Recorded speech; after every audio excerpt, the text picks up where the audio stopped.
Chandrayaan 3 successfully land हो चुका है चंद्र के ऊपर, और वो भी चंद्र के साउथ पोल पे विक्रम लैंडर ने लैंडिंग की है। ये हमारे लिए, हमारे देश के लिए बहुत गर्व की बात है। चंद्रयान 2 का विक्रम लैंडर जो क्रैश हो गया था, जो सक्सेसफुली लैंड नहीं कर पाया था, आज 4 साल बाद वही मिशन सक्सेसफुल हुआ है। 14 दिन तक विक्रम लैंडर और उसके अंदर का रोवर प्रज्ञान अलग अलग एक्सपेरिमेंट करेंगे, क्योंकि 14 दिन के बाद वहां से सूरज की रोशनी चली जाएगी और वहां का टेम्परेचर -232 डिग्री तक जा सकता है, जिसमें कोई भी मशीनरी काम नहीं करती। इस 14 दिनों में वहां से अलग अलग एक्सपेरिमेंट करके अलग अलग इंफॉर्मेशन निकाली जाएगी, जिनसे भारत को साइंटिफिक इनोवेशन में बहुत फायदा होगा। और ये पूरे चंद्रयान मिशन से भारत को बहुत फायदे होने वाले हैं। भारत वर्ल्ड की लार्जेस्ट इकोनॉमी भी बन सकती है। तो आज हम यही फायदे की बात करने वाले हैं। मेरा नाम है मनन सोने जी और मैं उनके वीडियोस बनाता हूं जो काम करते हैं तन मन धन से। already strong. Just 600 crore rupees was the moon mission. If I tell the secret, others will learn and they will become very cost effective. Chandrayaan is successful where Russia's moon mission hasn't been. Does that really change the perception of India in the world today? सबसे पहले आप ये video like कर दीजिए, ये channel subscribe कर लीजिए और मुझे इंस्टाग्राम पर फॉलो कर लीजिए, क्योंकि मैं ऐसे वीडियोस बनाते रहता हूँ। सबसे पहले मैं आपको चंद्रयान के अलग अलग हिस्से के बारे में बेसिक इन्फॉर्मेशन दे देता हूँ। चंद्रयान के टोटल 4 हिस्से हैं। पहला है लॉन्चर, जो अपनी पावर से पूरे चंद्रयान को पृथ्वी से बाहर अवकाश में ले जाता है। पृथ्वी के ग्रेविटेशनल एरिया से अगर कोई भी चीज बाहर अवकाश में ले जाना है तो उसके लिए बहुत पावर और एनर्जी लगती है। काम लॉन्चर करता है और वो आगे जाके अलग भी हो जाता है।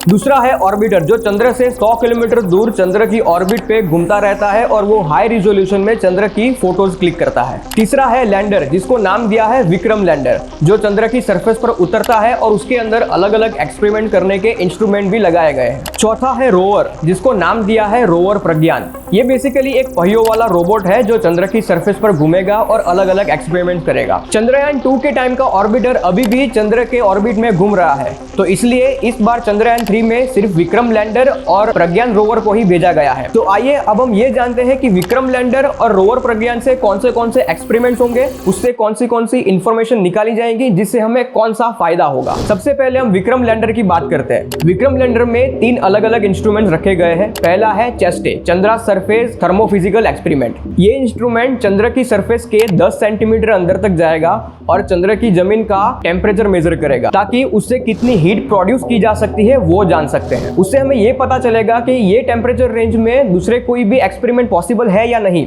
या फिर वो टेम्परेचर और हीट ह्यूमन के लिए सूटेबल है या नहीं, या फिर वो टेम्परेचर और हीट कंडीशन में किस टाइप की फार्मिंग हो सकती है, ये सब पता चलेगा। दूसरा है ILSA, instrument for lunar seismic activity. ये इंस्ट्रूमेंट जहां पे लैंडिंग हुई है वहां के सिस्मिक एक्टिविटी, मतलब कि जैसे अर्थ पर अर्थक्वेक होते हैं वैसे ही मून पे मूनक्वेक्स होते हैं, वो मेजर करेगा। चंद्र के ऊपर से जब सूरज की किरणें चली जाती है तब वो बहुत जल्द ठंडा होने लगता है और उसकी जमीन बहुत जल्द सिकुड़ने लगती है, वो श्रिंक होने लगती है और इसीलिए अंदर से एक प्रेशर रिलीज होता है जिससे मूनक्वेक्स आते हैं। ILSA इंस्ट्रूमेंट जो है वो लूनार सरफेस में अगर थोड़ा भी डिस्प्लेसमेंट आता है तो वो मेजर कर सकता है और वो कितनी इंटेंसिटी से आ रहा है वो भी वो मेजर कर सकता है। तीसरा है Rambha, radio anatomy of moon bound hyper sensitive ionosphere and atmosphere. देखिए, चंद्र के ऊपर सूरज की भीषण गर्मी के कारण हीट वेव्स चलते रहते हैं, जिसमें इलेक्ट्रॉन्स मूव करते हैं और वो चार्ज हो जाते हैं, जिससे एक डस्टी एनवायरनमेंट क्रिएट होता है। और ये जो डस्टी एनवायरनमेंट है वो कॉन्स्टेंटली चेंज होता रहता है और ये जो बदलाव है वो ये रामबा इंस्ट्रूमेंट मेजर कर सकता है। ये डस्टी एनवायरनमेंट की डेंसिटी कितनी है और ये कितने टाइम में चेंज होता है, ये सब का डेटा ये इंस्ट्रूमेंट कैप्चर करेगा और ये डेटा से चंद्र पर कोई एनर्जी का रिसोर्स क्रिएट किया जा सकता है कि नहीं वो जान सकते हैं।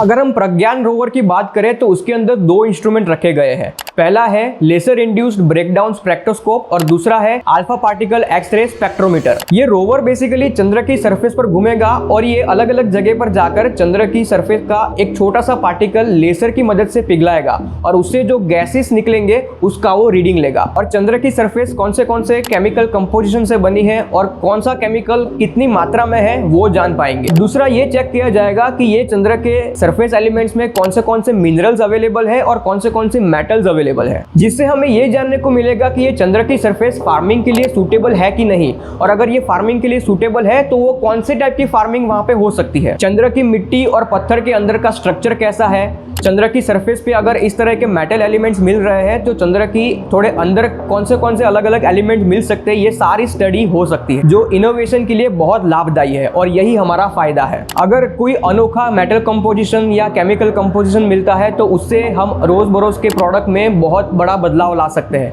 बहुत सारी इनोवेशन भी हो सकती है और नए नए एनर्जी एफिशिएंट प्रोडक्ट भी बन सकते हैं और यही हमारा सबसे बड़ा फायदा है। ये सारे साइंटिफिक इनोवेशन, साइंटिफिक पॉसिबिलिटीज और इन्फॉर्मेशन के फायदे तो है ही, पर बहुत सारे दूसरे भी फायदे हैं। आइए मैं बताता हूँ। पहला फायदा, चंद्रयान मिशन के सक्सेसफुल होने से ये बात प्रूव हो चुकी है कि भारत में भी अच्छी टेक्नोलॉजी है और भारत में भी अच्छा टैलेंट है, जिससे अब फॉरेन कंपनीज भी भारत में आ सकती है और लोगों को रोजगार मिल सकता है। दूसरा फायदा, चंद्रयान मिशन से जो भी हमें चंद्र और स्पेस के रिलेटेड इन्फॉर्मेशन मिलेगी, वो इन्फॉर्मेशन दूसरी कंट्री के साथ शेयर करके भी इनकम जनरेट की जा सकती है।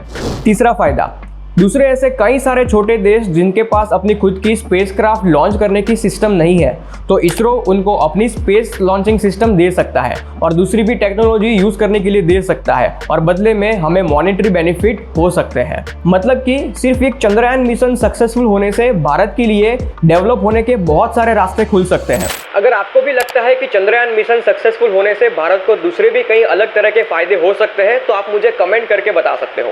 स्पेस टेक्नोलॉजी और स्पेस इंफॉर्मेशन से इनोवेशन करना, जिससे टेक्नोलॉजिकल डेवलपमेंट, और ये टेक्नोलॉजी को एक्सपोर्ट करना और फॉरेन इन्वेस्टमेंट लेना, जिससे इकोनॉमिक डेवलपमेंट, और इसी से ही भारत वर्ल्ड की लार्जेस्ट इकोनॉमी बन सकती है पूरे तन मन धन से।